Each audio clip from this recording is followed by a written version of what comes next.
Fala galera, bem-vindos! Fala galera, beleza? Bem-vindos a mais um vídeo aqui no canal Radical Racional. Fala galera, bem-vindos a mais um vídeo aqui no canal Radical Racional. E desta vez com um vídeo sobre a bênção de Abraão sobre nós, galera. É isso mesmo, para nós que somos cristãos, que nós cremos em Jesus, que fomos justificados através da obra na cruz de Cristo, nós podemos possuir uma bênção de Abraão.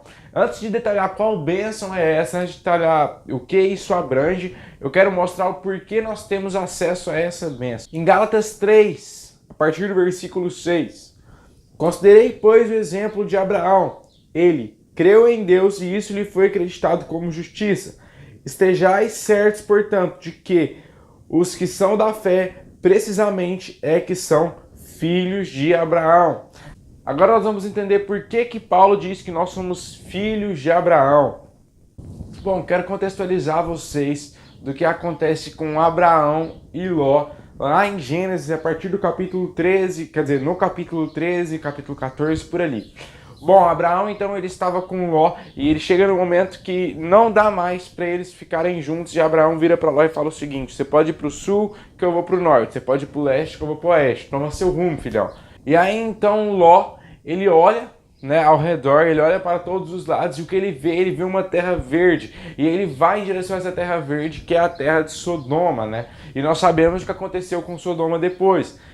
Apesar de que Ló foi poupado daquilo. Mas o que Ló simboliza para nós, Ló representa os olhos naturais. As pessoas que olham com os olhos naturais e a primeira coisa que elas veem, elas vão atrás daquilo, achando que aquilo é o melhor para elas. Bom, e nós temos ainda que o nome Ló, o que ele significa? Se nós pegarmos para o hebraico e traduzirmos e fazendo aquelas coisas doidas, nós vamos chegar que Ló significa véu. E o véu representa o quê? O véu representa a lei, né? E que quando Jesus ele morre, ele diz está consumado, é registrado que os véus se rasgaram, né? O véu dos templos se rasgaram. Enfim, que está consumado e os véus foram rasgados. E nesse momento nós temos a semelhança aqui que acontece com Abraão no capítulo 13, a partir do versículo 14. A promessa de Yahvé a Abraão. Então, depois que Ló foi embora, prometeu o Senhor Deus a Abraão: ergue teus olhos e observa bem, do lugar em que estás, para o norte, para o sul, para o oriente, para o ocidente. Toda a terra que vês eu te darei, a ti e à tua descendência para sempre. Bom, eu queria parar aqui e eu queria que nós olhássemos para essa situação. Então Deus ele chega para Abraão e fala: você pode olhar para qualquer lado, o que você vê eu te dou. Ergue os teus olhos, o que você vê eu te dou. Então qual que é a única condição para Deus dar para Abraão ou para sua descendência? É ver. A única condição que Deus coloca é ver. O que você conseguir enxergar eu te dou, né? E como isso? Porque nós somos filhos de Abraão, como eu citei em Gálatas 3, no versículo 6, porque nós cremos em Jesus e nos foi imputado justiça por causa disso. Então eu tenho posse, eu tenho tudo isso que Abraão tem é meu também. E eu queria falar com vocês sobre isso. Como você vê as coisas. Você pode olhar para as coisas com os olhos que você tem aí. Eu acredito que grande parte do público que me assiste usa óculos. E você que usa óculos, que não consegue enxergar sem os óculos, vai confiar nos seus olhos.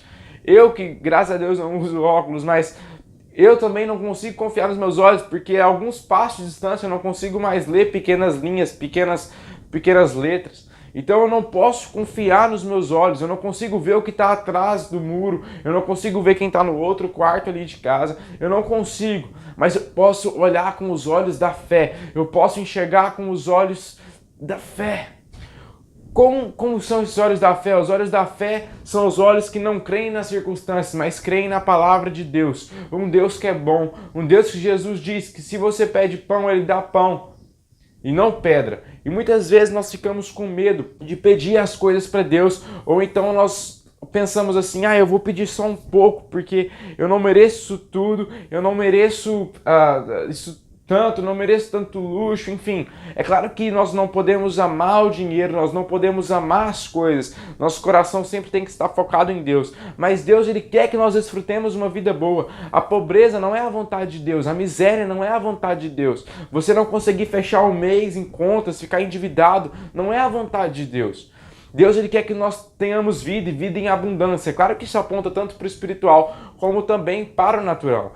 Deus ele quer que nós possamos abençoar, porque ele diz que é muito melhor dar do que receber. Então pensa você podendo abençoar. Pensa você podendo dar um carro para alguém que está com dificuldade de se locomover, você podendo dar uma casa para alguém que tem dificuldade de pagar o aluguel. E em vez de você pagar o aluguel para essa pessoa, você chega e dá uma casa para ela.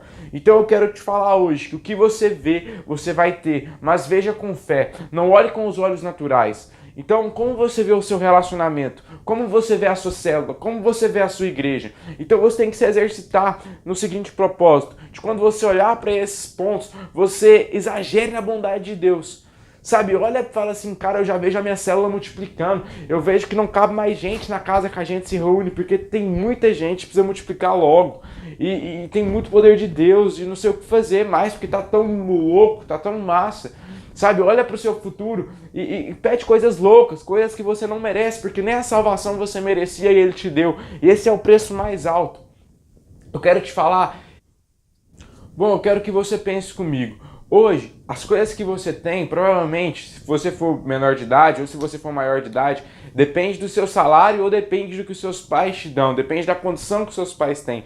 O celular que você tem, talvez não é o celular que você quer ter por causa da condição que os seus pais têm. Então, tudo que você tem hoje depende da condição dos seus pais, né? Ou depende do seu salário. E às vezes você chega para o seu pai e você queria tanto, vamos supor, um iPhone 10, que nós sabemos que é um celular que no Brasil é vendido por um preço que ele não vale, por mais que ele seja um bom celular, enfim, ele está quase 7 mil reais, são 7 meses quase para um trabalhador que ganha um salário mínimo comprar um celular desse, isso é um absurdo, beleza? Mas você não pede para o seu pai porque você sabe que, vamos supor que seu pai ganha 10 mil reais por mês, e aí você pede um iPhone 10 para ele, que custa 7 mil reais por mês. Vai sobrar só 3 mil reais. Normalmente você não tem coragem de fazer isso com seu pai, porque você vai provavelmente destruir o plano mensal dele, né? Mas eu quero te falar que Deus, ele é dono de todo o ouro e a prata. Bom, então quando você entrar no Google, você vai ver que os Estados Unidos ele tem mais 300 bilhões de dólares em ouro. Imagina Deus, se Deus é dono de todo o ouro e da prata ainda tem a prata para somar. Então, cara, se seu pai que tivesse tudo isso, você não pediria um iPhone, e você ainda não daria iPhones para as pessoas. Então, cara, enxergue o que você quer em Deus, sabe? Só que não olhe com os olhos humanamente, não olhe com o véu, porque o véu ele significa a lei. Quando você se compara com a lei, você vai ver que você não pode ganhar isso tudo porque você não merece. Você vai se sentir como um filho que acabou de apanhar, que não merece nada, sabe? Mas você pode se sentir como um filho que ganhou tudo já, porque você já tem Jesus e seu pai ainda continua tendo tudo, mesmo depois de te dar tudo. Ele ainda tem mais de 300 bilhões de reais em ouro, sabe, tirando a prata, então não custa você pedir e não vai faltar para outra pessoa se você pedir muito. Deus ele tem para abençoar todos. O foco aqui não é que você seja rico, mas é que você seja próspero e que você aprenda que Deus quer te ver prosperar. Amém? Então, cara, pense em abençoar as pessoas, já comece a imaginar a sua profissão dando certo, já comece a imaginar o seu chamado, o seu ministério dando certo, Deus te abençoando de algumas maneiras. Enfim, de diversas maneiras. Exagere na bondade de Deus, exagere na bondade de Deus e veja que Ele vai te dar, no nome de Jesus, amém? Nós somos filhos de Abraão porque nós somos justificados através de Cristo. E lembre-se, é sempre melhor dar do que receber, e por isso que Deus quer que nós sejamos tão prósperos, amém? Então, no nome de Jesus, fiquem com Deus, e se esse vídeo te abençoou, clique no gostei e inscreva-se no canal se ainda não é inscrito, e clique no sininho aí. Beleza? Então, falou!